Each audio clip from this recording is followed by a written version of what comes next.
Some promoter ripped me off in Guam. Guam, you gotta be a military. It wasn't a military base. This guy had a comedy night, and everybody was going over there though. Guam. You give a struggling comic $500 and a plane ticket, they gonna go. They'll go to Guam. Yeah. Go. That's why some of these comics are like, that ain't enough. I go, motherfucker, do you know some of the places I went to for a couple $100s? I went to fucking Guam, bro. And then the guy ripped me off. He only paid me $250. What? Yeah. On that 20-hour flight. Yeah. Because the flight got turned around halfway. We're halfway to Hawaii. The layer was in Honolulu. We get turned around. We come back to LA. Now I'm got to go back to Hawaii. Then I go to Guam. So I was supposed to land the night before. I landed at like 9:30 p.m. the day of the show, and the show started at 8. So by the time I got to the venue, it's after 10. The venue turns into a nightclub. So you know how those venues are. The later it gets, the worse it is. Right. So They still brought you on. yeah, well, they brought me on because they're waiting on me. So then I get up there. I'm supposed to do an hour. I'm at 30 minutes, and I was starting to lose them. I could tell because people were coming in to go party. It's like 11 at this point. I literally looked at the promoter. I said, hey, man, you cool if I cut this short? Because everybody looks like they ready to party. He goes, hey, man, it's your show. And I was like this. Cool, you guys all ready? Let's get the party started, you know. Everybody was fine. Everybody was happy. What year was this? 97, 98. And after this, the next day, I'm there for like 3 days in Guam now, right? I'm just going to, that was part of the deal. You could stay a couple days. And the dude goes, hey, man, you only did half the show? And I don't know. This is my first gig on the road, right? So here's half the money. He goes, so that's just how this works. And I go, oh, okay. I thought it was legit. I was like, oh, okay, yeah, that makes sense. My God, you know what? One of the craziest thing about me getting gypped by a promoter, I heard a lot of military promoters would gyp the shit out of people. I had a really bad experience with one. And it wasn't a really bad time in my life, too. It's like, my son, who's like 22 now, is married to his mother, who's going through a really bad breakup. I mean, it was bad. It was just like 1999. I'll never forget. It was one night between like 99, yeah. 99. So I remember going to I did Fayetteville, North Carolina. It's a military guy I did a show for. You know, he paid me some money when I got there. He said, hey, when I pick you up for the airport, the next day I'll bring you the rest of your money. I said, okay, cool. And I stayed at the hotel where the show was. The show was in a ballroom at the hotel, right? So I'm here and waiting for this guy. And mind you, at that point, I worked for the airlines. So I'm flying free. So I'm on a fucking standby shit. So I'm waiting for this promoter, hours upon hours.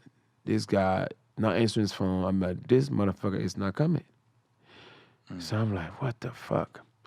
The only thing that was left in that fucking room was the fucking spotlight this guy rented for the show. Guess what the fuck happened? You took everything out of the fucking room. Spotlight. Well, I took the fucking big ass spotlight. I checked that shit on the plane to Philadelphia. Hold on. He rented a spotlight for the show. Yeah. So I took the spotlight with me. It was in the ballroom still. Okay. Because I stayed at the hotel where the show was.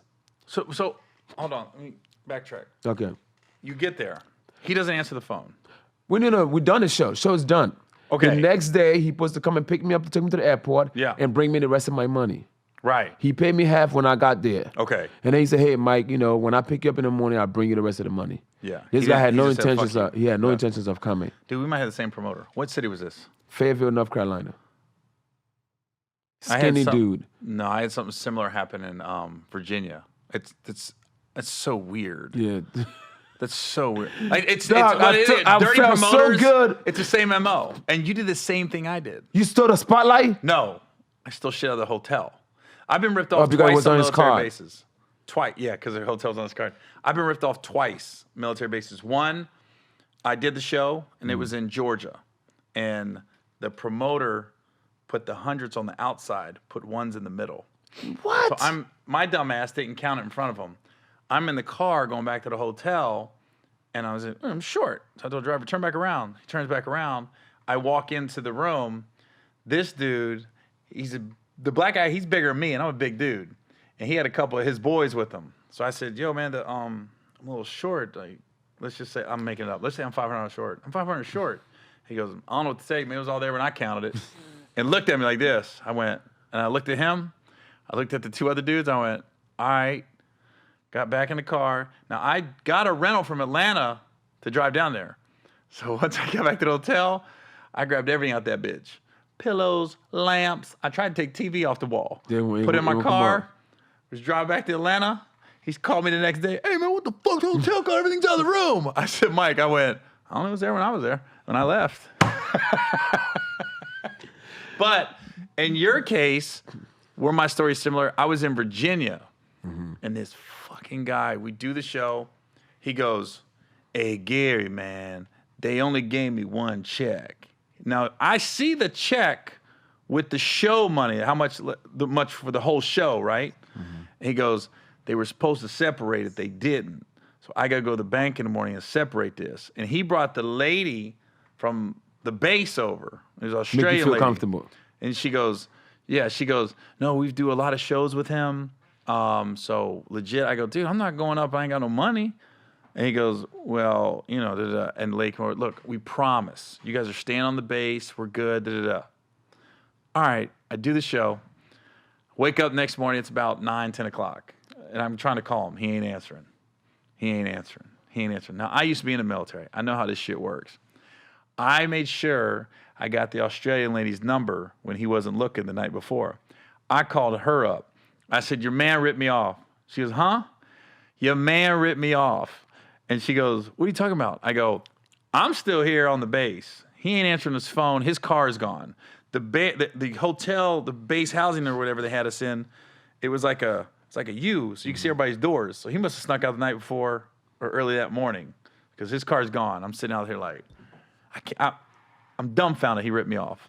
So the lady put a hold on the check. I said, put a hold on the check.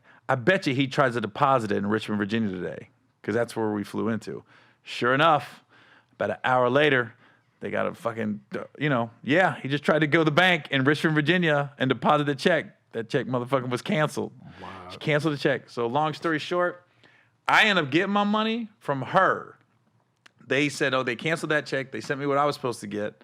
He lost the account for the military base because he tried to rip me off. And the only thing was, the show was on Friday. I was supposed to do a show at some other bar nightclub in Richmond on Saturday with him. So he clearly didn't pick me up. So I had to call the manager at that time of the Richmond Funny Bone came and picked me up. I said, I can't remember his name. He was a cool dude. But he came past. I said, dude, I just got ripped off. And I'm here till Sunday. So they put me at the Hilton where they put all the comics for the Richmond Funny Bone. Mm-hmm. Yeah, they really took care of me, Richmond Funny Bone, that night, the manager. But that guy ripped me off. And then every time I'd go on the radio in Richmond, I'd bag on him. He's still around? He was. I don't know if he still is. I can't even remember his name. But he'd call in one time. We started arguing on the air. He was like, nah, I didn't rip him off.